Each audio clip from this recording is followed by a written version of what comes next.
আমরা আলোচনায় শুনবো ইনশাআল্লাহ।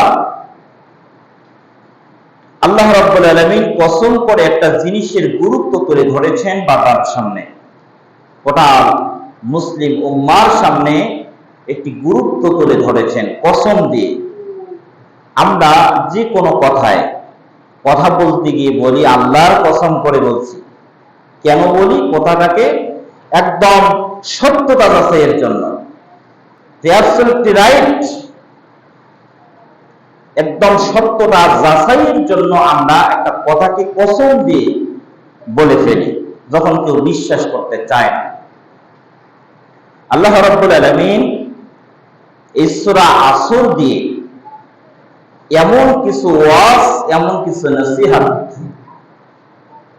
বান্দার সামনে পেশ করতে চান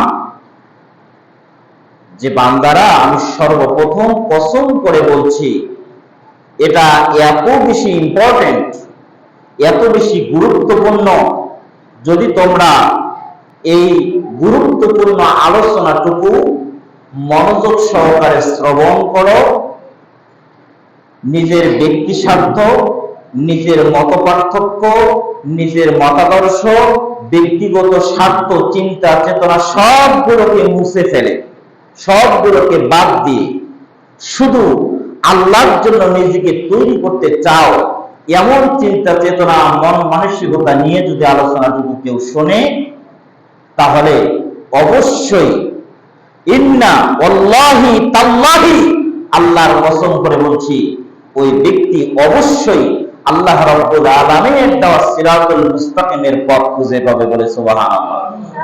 রাজি আছেন? একটু মনোযোগ দেবেন। সরল অনুবাদ করছি, ওয়াল আসরি ইন্নাল ইনসানা লাফি খুসর, সময়ের কসম, কালের কসম, নিশ্চয় ইনসান, মানুষগুলো লাফি খুসর, ক্ষতির ভিতরে আছে। একজন দুইজন নয়, সমস্ত মানুষ ক্ষতির ভিতরে আছে। প্রত্যেকের পিছনে ক্ষতি ছুটছে, ক্ষতি অপেক্ষা করছে। ইল্লাল্লাযীনা আমানু ওয়া আমিলুস সালিহাতি ওয়া তাওয়াসাউ বিল হক ওয়া তাওয়াসাউ বিস সবর, শুধু চারটা গুণ, চারটা বৈশিষ্ট্যের অধিকারী মানুষ ছাড়া, অন্যতম চারটা গুণ আল্লাহ রাব্বুল আলামিন বলছে ইল্লাল্লাযীনা আমানু, যারা ঈমান এনেছে, তারা বাদ দিয়ে, ইল্লা মানে ব্যতীত, ইল্লা মানে ছাড়া, ইল্লাল্লাযীনা আমানু, তারা ব্যতীত যারা ঈমান এনেছে, ওয়া আমিলুস সালিহাত, আর যারা নেক আমল করেছে, আমলে সালিহা আঞ্জাম দিয়েছে, ওয়া তাওয়াসাউ বিল হক, এবং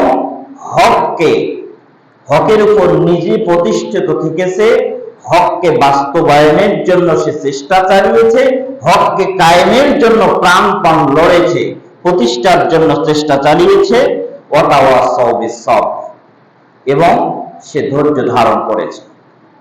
এই চারটা গুণ ছাড়া বাকি সমস্ত মানুষেরা নিশ্চিত, আল্লাহ রাব্বুল আলামিন যেখানে ইন্না দিয়ে উল্লেখ করেছেন, ইন্না দিয়ে তার আলোচনা পেশ করেছেন, ইন্না নিশ্চয়, অবশ্যই, নিশ্চয়তাবোধক শব্দ প্রয়োগ করেছেন, অবশ্যই সে ক্ষতির ভিতরে ডুবে আছে, শুধু চারটা গুণ ছাড়া।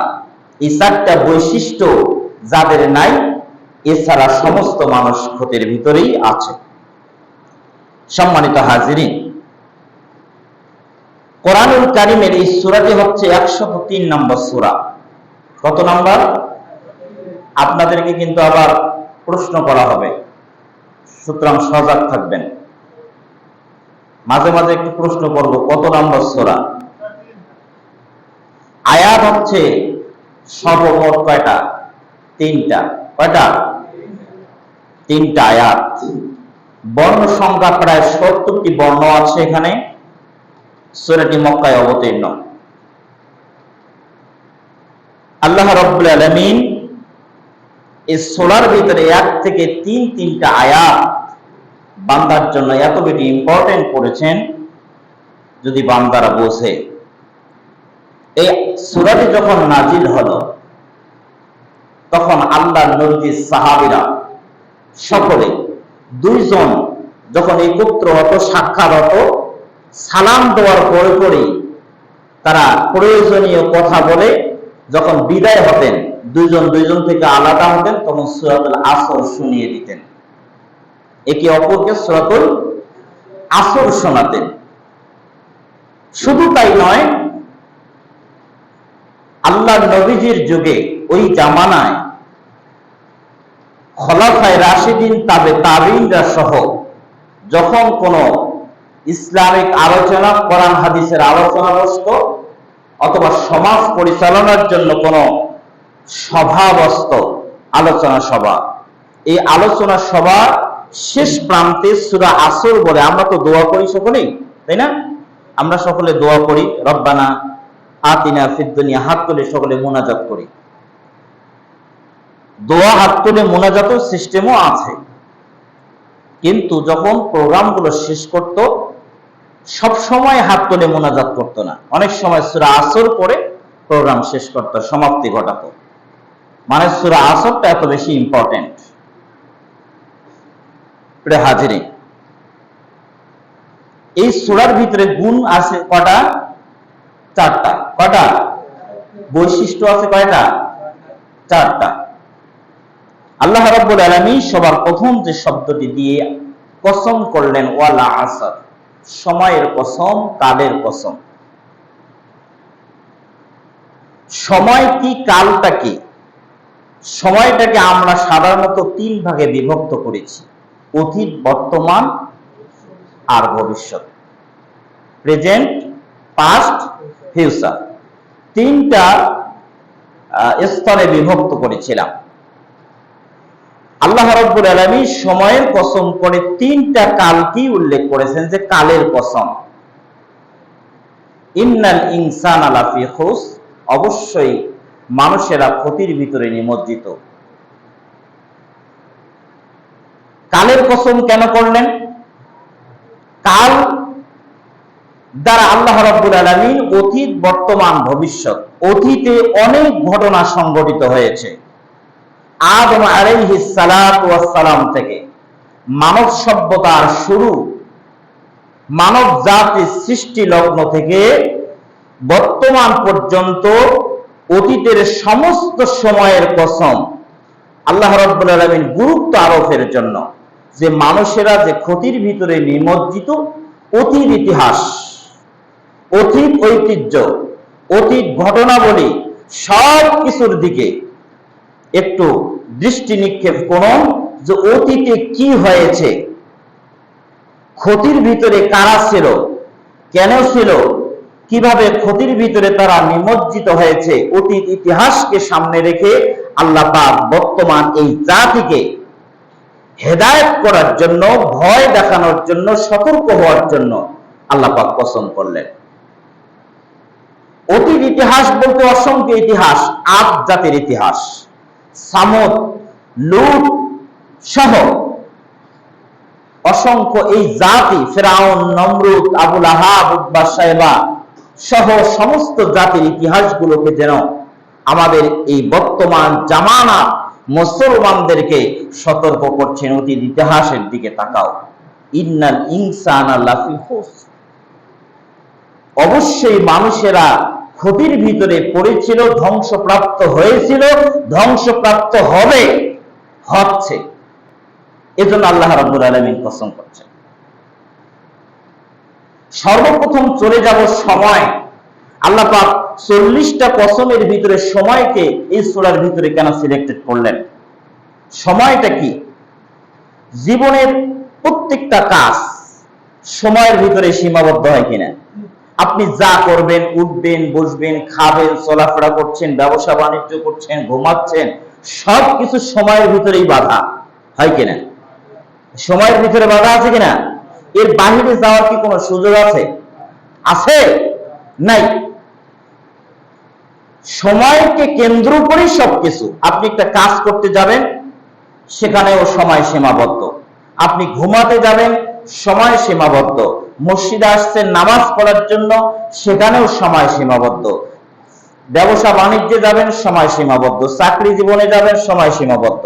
সুতরাং সময়টার ভিতরে আমরা যেহেতু সকলেই সীমাবদ্ধ, এজন্য আল্লাহ রাব্বুল আলামিনের কাছে সময়টাও হচ্ছে অত্যন্ত এবং শ্রেষ্ঠ এবং দামি বলে সুবহানাল্লাহ, যার কারণে এই শব্দটা পছন্দ করেছেন। এই সূরার শানে নুজুলে অনেক ঘটনা সংবলিত কিছু ঘটনা এসেছে।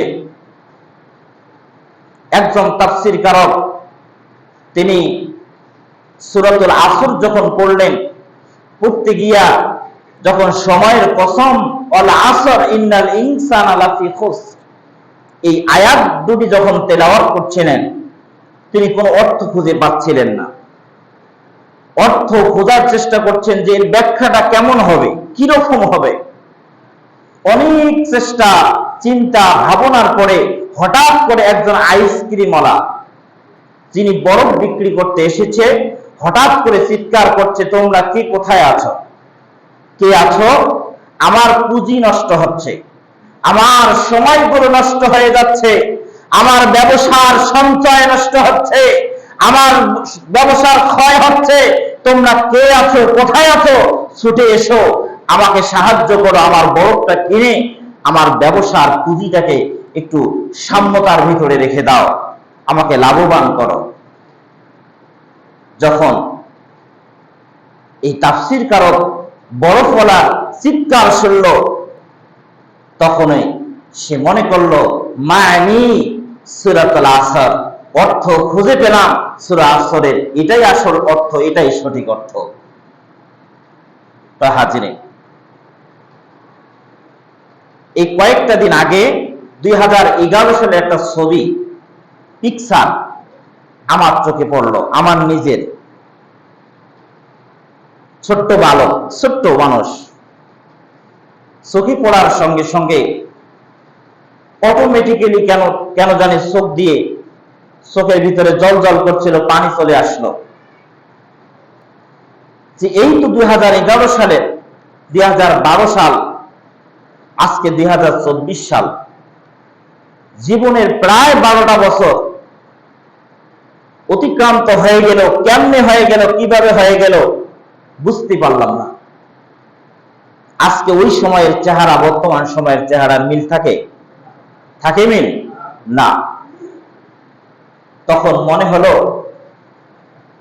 এই 12 বছর অতিক্রান্ত হয়েছে, আবার সামনে যে 12 বছর, এই 12 বছর পর আমার চেহারা কি পরিমাণ আকৃতি আসবে, আমি কেমন হব, কোন অবস্থায় থাকব,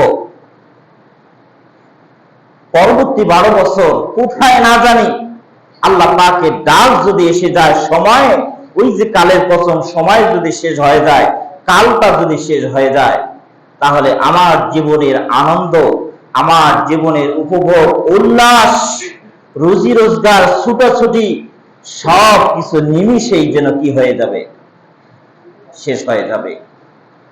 আজকে যারা মুরব্বিয়ানে কেরাম, যারা দাড়ি পেকেছে, চুল পেকেছে,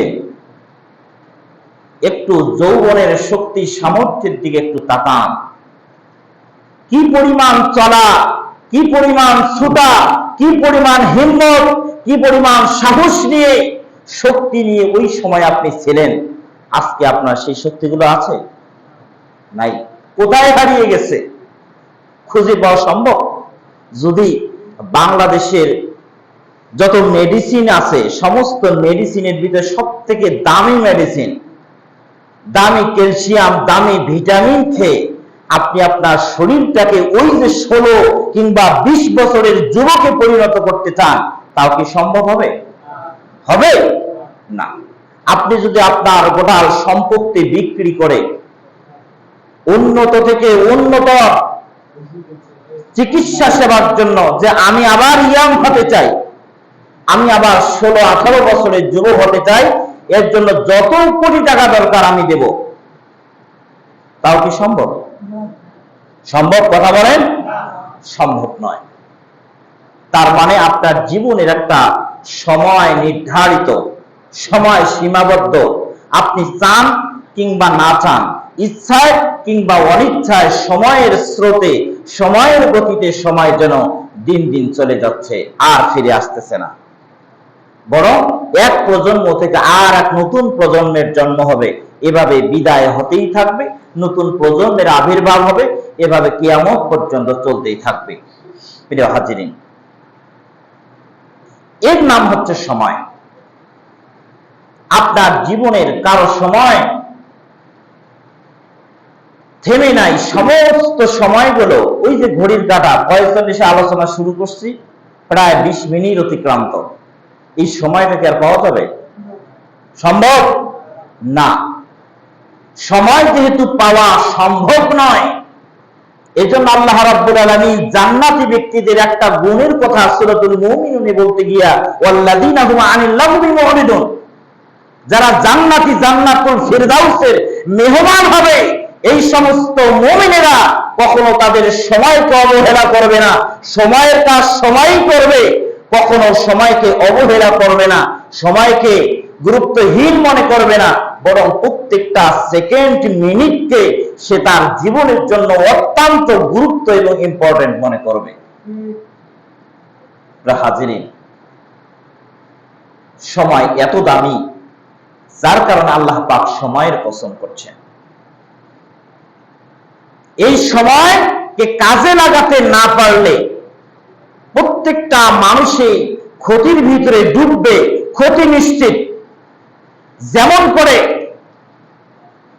আমরা যে আবাদ করেছি, ধানের আবাদ, 1 মাস 2 মাস পর যদি ওই আবাদটা করি, তাহলে আমরা আমাদের ভাষায় বলি নমল আবাদ। কেমন? নমল। নমলটা কি ভালো হয় নাকি মন্দ হয়? খুব বেশি ভালো হয় কি ফসল? হয় না। খুব বেশি ফসল ভালো হয় না, নমল হয়। তার সময়ের কাজ সময় না করার কারণে ওই ক্ষতিটার ভাগ আপনাকে নিতে হচ্ছে। সুতরাং জীবনের প্রত্যেকটা সময় যেহেতু ইম্পর্টেন্ট, সেজন্য আপনাকে সিদ্ধান্ত নিতে হবে, আপনাকে সজাগ থাকতে হবে, আপনাকে সতর্ক হতে হবে যে আমার জীবনের প্রত্যেকটা সময় ইম্পর্টেন্ট।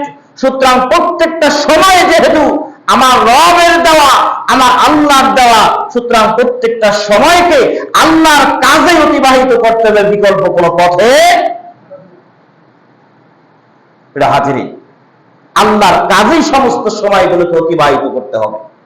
আল ওয়াক্তু লা ইয়ান্তাজিরু লিআহাদ, সময় আর স্রোত কারোর জন্য অপেক্ষা করে না। Time and tide wait for not. সুতরাং সময় যেহেতু কারোর জন্য অপেক্ষা করে না, আপনি আজকে ফজরের নামাজ বাদ দিয়েছেন, ওই ফজরের নামাজ কি আর ফিরে পাওয়া সম্ভব? ওই সময়টিকে ফিরে পাওয়া সম্ভব?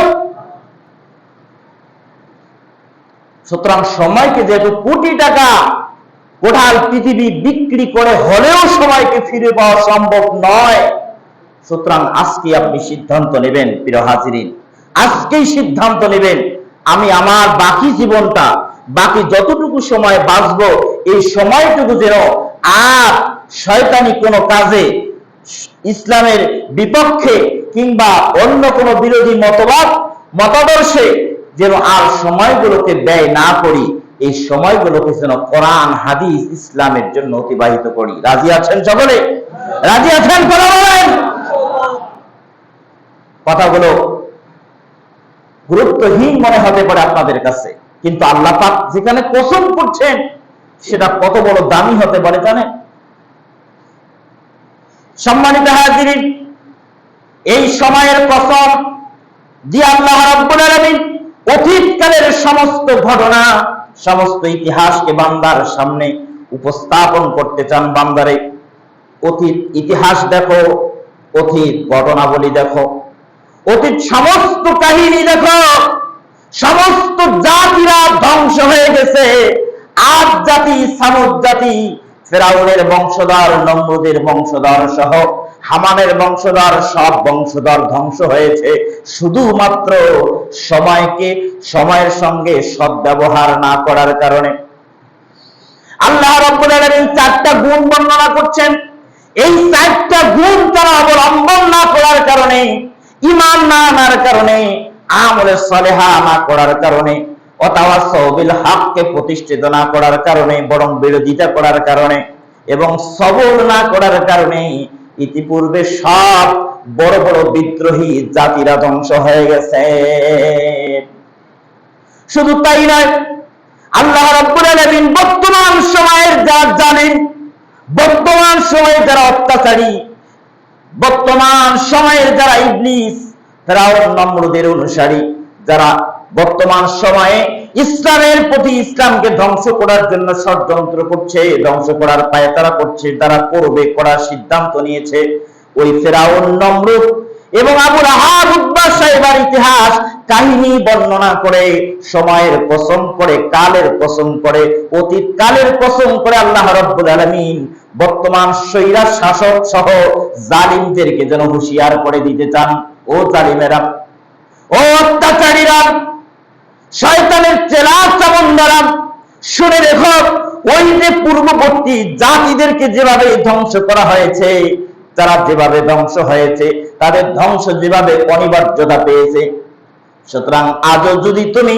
ইসলামকে নিয়ে খেলার তামাশা করো, ইসলামকে নিয়ে ধ্বংসের পায়তারা করো, ইসলামকে ধ্বংসের জন্য ষড়যন্ত্র করো, তাদের মতো করে তোমাদেরকে পৃথিবীর জমিন থেকে ধ্বংস করে দেওয়া হবে। সজাগ করে দিচ্ছে আমার আল্লাহ।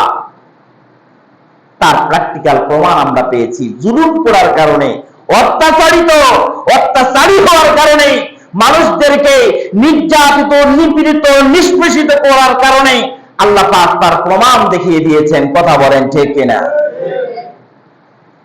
আরো দেখাবে। এখন তো ইসলাম বিজয়ীর বেশে পৌঁছায় নাই। ইসলামের শাসন ব্যবস্থা, আইন ব্যবস্থা, বিচার ব্যবস্থা দেখে আপনি মুক্ত হয়ে যাবেন। একাকিনী রমণী রাত, গভীর রাতে একা চলাচল করবে, কোন পুরুষের ক্ষমতা হবে না তাকে দেখে ইনসল করা, হাসি তামাশা করার সুযোগ পাবে না। সমাজে বিচার ব্যবস্থা কায়েম হবে কোরআনের আলোকে।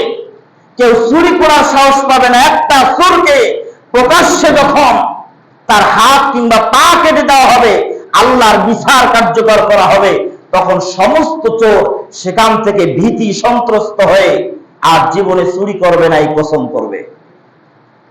একজন জেনাকারী কিংবা জেনাকারিনী যখন প্রকাশ্যে তাকে বেত্রাঘাত করা হবে, অর্ধেক মাটিতে পুঁতে, প্রস্তরাঘাতে, পাথরের আঘাতে, ঢিল দিয়ে যখন তাকে হত্যা করা হবে, তখন সমস্ত জেনাকারী সতর্ক হয়ে যাবে। না, এই শাস্তি যদি এত কঠিন হয়, তাহলে এই জেনা আর করব না, 1000 বার তওবা করবে। প্রিয় হাজিরিন, এমন একটি শাসন ব্যবস্থা, এমন একটি আইন ব্যবস্থা, বিচার ব্যবস্থা কায়েমের জন্যই পৃথিবীর জমিনে এসেছে আল্লাহর কোরআন। এই আলোচনা কি কারো পক্ষে কারো বিপক্ষে?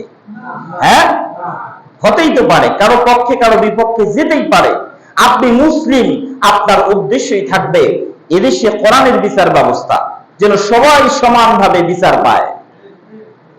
কেন মিথ্যাবাদীরা মিথ্যাকে সত্য পরিণত করবে, আবার সত্যবাদীরা মিথ্যার বেড়া জালে আপতিত হয়ে কেন জুলুম আর নির্যাতনের শিকার হবে, আফসোস করবে?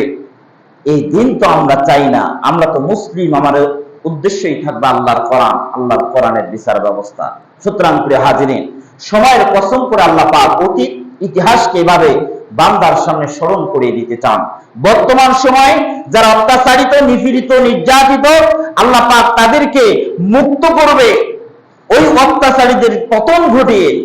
সেটাও নিশ্চিত মনে রাখবেন, ইসলামকে ধ্বংস করার মতো পৃথিবীতে এমন কোন শক্তি জন্মায়নি, জন্মাতে পারে না, পারে না, পারে না। কথা বলেন ঠিক কিনা? পারে না। আপনি যত বড় জালিম হন না কেন, আজ জাতি, আল্লাহ পাক গত জুমায় মনে হয় বলেছিলাম, এমন বিশাল শক্তিশালী, তার মতো শক্তিশালী জাতি আল্লাহর পৃথিবীতে দ্বিতীয়বার সৃষ্টি করে নাই। সেই জাতিটাকে প্রচন্ড হাওয়া ঝড় দিয়া আল্লাহ পাক উপরে তুলে নিচে আসার মেরে মেরে ধ্বংস করে দিয়েছিলেন। সুতরাং এই বাংলার জমিন মুসলমানদের জমিন, আজরতকাল এই বাংলার জমিনে কোরআনের শাসন ব্যবস্থা চালু হবেই হবে। ইনশাআল্লাহ, কোনো সন্দেহ নাই। কারণ তার প্রতিফল আমরা দেখতে পাচ্ছি, আমরা পরিলক্ষিত হচ্ছি। সামনের দিনটা হচ্ছে ইসলামের, সামনের দিনটা হচ্ছে আল্লাহর কোরআনের। সুতরাং কোন বাহিরের দেশ যদি আমাদের প্রতি চোখ রাঙায়, তাদের চোখ উপড়ে ফেলার মতো শক্তি মুসলমানদের আছে। কথা বলেন ঠিক কিনা? অবাক হয়ে যাবেন, বাংলাদেশের যারা সামরিক শক্তি, যারা সেনাবাহিনী, এই সেনাবাহিনীর পাওয়ার দেখলে আপনি আশ্চর্য হয়ে যাবেন। বাংলাদেশ কি যেমন তেমন দেশ? আপনার কাছে যেমন তেমন দেশ মনে হয়, কিন্তু বাংলাদেশের সেনাবাহিনী এত বেশি পাওয়ারফুল। ভারতের রাষ্ট্রপ্রধানরা কতবার বাংলাদেশের সেনাবাহিনীর দ্বারা তাদের প্রশাসনকে ট্রেনিং এর জন্য ভিক্ষা চেয়েছে, সেনাবাহিনী রাজি হয় নাই। সারা পৃথিবীতে শান্তি মিশনে সব থেকে বেশি সৈন্য যায় কোথা থেকে? এই বাংলাদেশ থেকে। আমেরিকা যুক্তরাষ্ট্র সহ অনেক রাষ্ট্রে, প্রায় 50টির অধিক রাষ্ট্রে বাংলাদেশ সেনাবাহিনীরা গিয়ে ওখানে প্রশিক্ষণ দেয় তাদের সেনাবাহিনীদেরকে। সুবহানাল্লাহ, খুশির খবর। এই সেনাবাহিনী তারা বিভিন্ন দেশের সঙ্গে যখন যুদ্ধ করতে যায়, যুদ্ধ করতে গিয়ে সব থেকে বেশি ইম্পর্টেন্ট মনে করে বাংলাদেশ সেনাবাহিনীকে, যার কারণে তারা কোটি কোটি টাকা ব্যয় করে বাংলাদেশ সেনাবাহিনীদেরকে নিয়ে যায় শান্তি মিশনে। সুতরাং বাংলাদেশ এমন একটি দেশ, যে দেশের সামরিক শক্তি অন্যান্য দেশের থেকে 1000 গুণ বেশি শক্তিশালী। সুবহানাল্লাহ। শুধু তাই নয়, এই বাংলাদেশ অর্থনৈতিক দেশ। অর্থনৈতিক, যেখানে মুসলমানরা বসবাস করে, আল্লাহর ওলিরা বসবাস করে, আলেম ওলামারা বসবাস করে, সেই দেশে আল্লাহ পাক মাটির উপরে যেমন সম্পদ দিয়েছে, মাটির নিচেও অসংখ্য সম্পদ দিয়ে ভরপুর করে দিয়েছে। সুবহানাল্লাহ। আজ ভারতের মতো দেশ বাংলাদেশের কাছে অনুরোধ করছে চিঠি দিয়া যে ইলিশ দেন, ইলিশ লাগবে, গ্যাস দেন, গ্যাস ছাড়া চলতে পারতেছি না। তাহলে কত সম্পদ, আলো স্বর্ণের খনি আছে এই বাংলাদেশে, আছে। সুতরাং এই দেশ কত উন্নত, কত রহমত দিয়ে আল্লাহ পাক শাহজালাল, শাহপান, শাহ মাকদুমের দেশ, আল্লামা সাঈদীর দেশ। এই দেশে আল্লাহ পাক আরো বেশি উর্বর করবে, জমিনের ভিতরে অসংখ্য সম্পদ দিয়ে ভরপুর করে দিবে বলে সুবহানাল্লাহ। কোনো সন্দেহ নাই প্রিয় হাজিরিন। যার কারণে আল্লাহ পাক সময়কে সাক্ষী রেখে বলছে, ইন্নাল ইনসানা লাফি খুসর। তোমরা মুসলমান, তোমাদের বংশে মুসলমান আছে, ওই সুবাদে তোমরা বংশী মুসলমানের যে দাবি করছো, এই দাবি দিয়ে ইসলাম চলে না। যদি 4টা গুণ তোমার ভিতরে না থাকে, অবশ্যই ইন্নাল ইনসানা লাফি খুসর, ধ্বংস তো হবেই, এতে কোনো সন্দেহ নাই। এতে দুনিয়ার জমিনেও ধ্বংস হবে, পরকালীন জীবনেও ধ্বংস হবে। এই 4টা গুণ ছাড়া কোনো মানুষ, কোনো মুসলমান থাকতে পারে না। যদি কোনো মুসলমান দাবিদার হয় 4টা গুণ বাদ দিয়া, তাহলে দুনিয়াও শেষ, পরকালও শেষ। তাহলে ক্ষতি মানুষের জন্য অনিবার্য।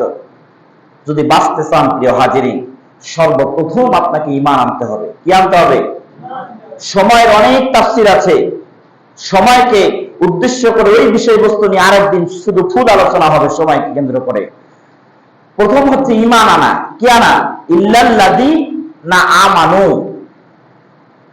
ঈমান আনতে হবে,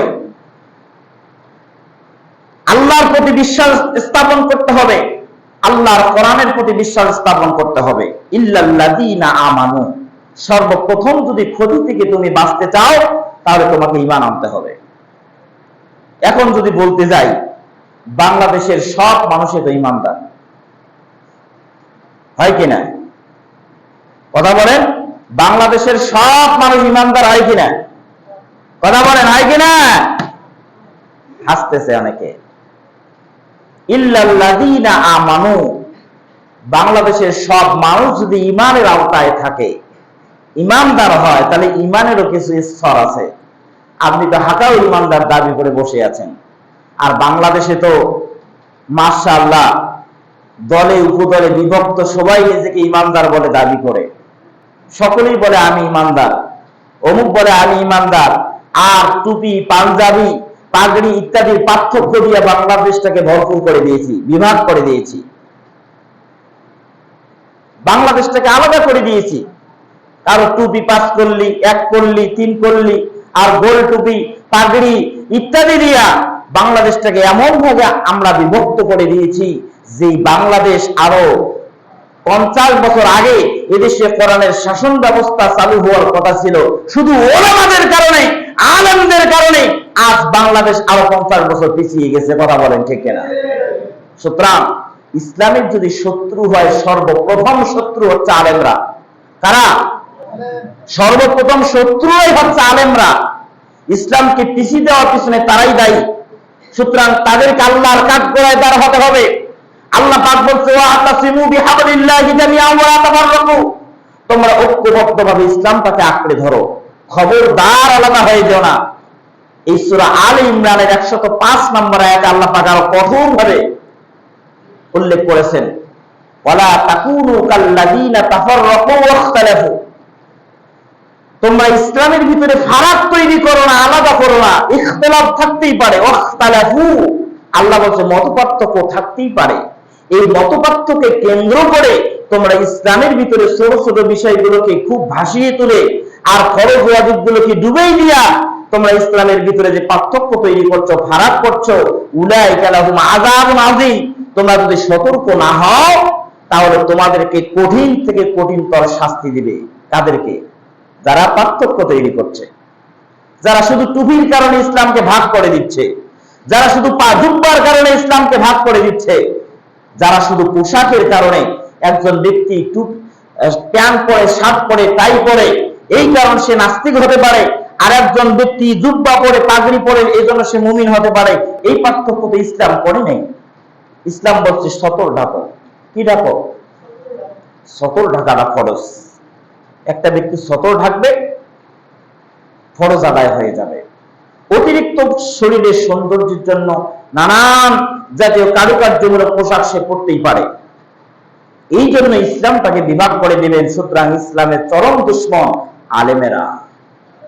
হাজিরিন, তাহলে ইমানদার চিনার উপায় হচ্ছে টুপি, দাড়ি, পাগড়ি, জুব্বা ইত্যাদি নয়।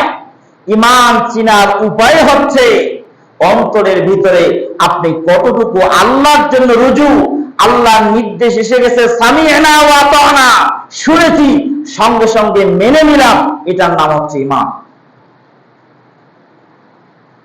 আর আপনি আমি পার্থক্য করে ফেলছি।